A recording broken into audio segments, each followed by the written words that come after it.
Hey everyone, I just got back from Trader Joe's and I bought some salmon to make for dinner. I have about 20 minutes before Girly starts going a little crazy, so come with me while we make the fastest salmon recipe you have ever made. I'm Ava and I'm a mom to a beautiful baby girl named Abigail. Subscribe to our channel and let's navigate this whole motherhood thing together. Today, I'm sharing one of my go-to weeknight dinners, oven-baked salmon and garlic butter broccoli. It's super quick, my toddler loves it, and it's basically impossible to mess up. I'm starting with 2 pieces of salmon fillets. I give them a quick rinse and dry them super well with some paper towels. Now I'm going to preheat my oven to 400 degrees while I get my baking tray ready. I like to add a layer of foil and then parchment paper. This way my salmon still gets crispy, but I have way less to clean up. Pro tip, if you are using parchment paper, all you have to do is just crinkle it up and it'll be way easier to keep in place. Now I'm going to get my seasonings ready. I like to keep it super simple. And as always, I don't really have measurements. I'm a big believer in just cooking with your heart. After I get my salmon super dry, I place it on the baking sheet. This is so that the seasonings stick better and it gets crispier. I'm starting off with some salt and I just got this new salt container. Let me know in the comments if you guys like it. It just makes me feel fancier. I might be a little bit obsessed and I always like to appreciate the little things in life. Next up on the seasonings is lemon pepper. We like to keep it in a glass container. In my experience, these little resealable plastic bags never really reseal.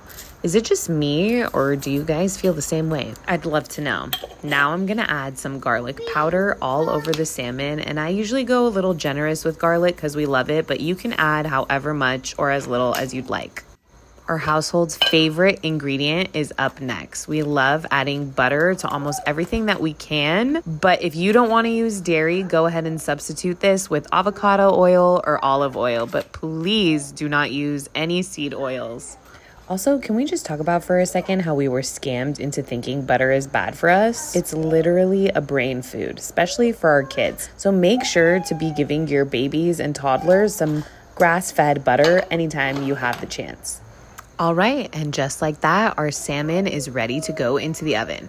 Pro tip, if you are a mom in the kitchen, definitely keep your hair up. If you know, you know.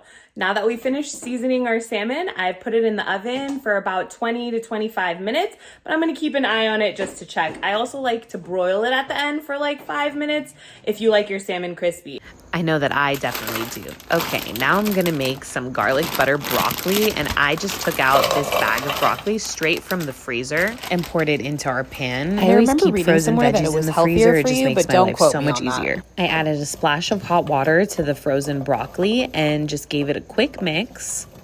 Now I'm gonna put the lid on our pan and let this steam. About 5 to 7 minutes later, this is what it's gonna look like. It's the best. If you put frozen broccoli, then you never have to worry about it becoming mushy. I'm gonna add some salt to the broccoli, followed by some freshly ground black pepper, garlic powder, and butter, of course.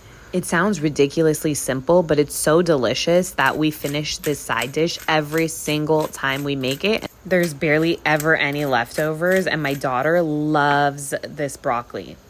If you want to add a few more things to here, it's up to you. The only thing I probably would add is maybe some Parmesan cheese, but I promise it doesn't even really need that.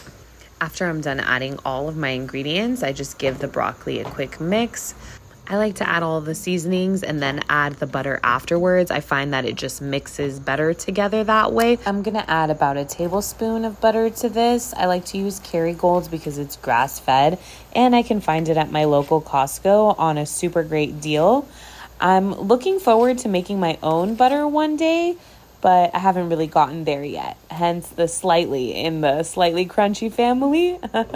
Give that broccoli another quick mix and let that butter just melt all over it. And then voila, you are done. Let's check on it now. So at this point, I'm gonna go ahead and turn the broil on to get a little more color. But before I do that, I'm going to flip the salmon just so that it cooks a little more evenly. I find that with my oven, it's better to do that. And because the piece of salmon is slightly thicker on one side, it comes out cooking way better this way. So while I'm at it, I'm just going to baste the salmon with the rest of the garlic butter that's at the bottom of the tray and then put it back in on broil for a few minutes. Make sure at this point to keep your eye on it. Even 1 or 2 minutes can be too much, and it all depends on how crispy you like your salmon.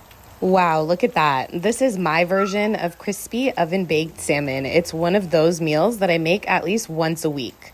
Super quick, very clean, and my toddler asks for more every time. What more could a mom possibly ask for? I paired this salmon with the garlic butter broccoli and a few pieces of nori, and wow, let me tell you, it was the perfect dinner for our entire family.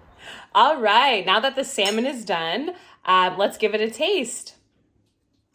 Ready, everybody? Look at that. Looks so good. Ready?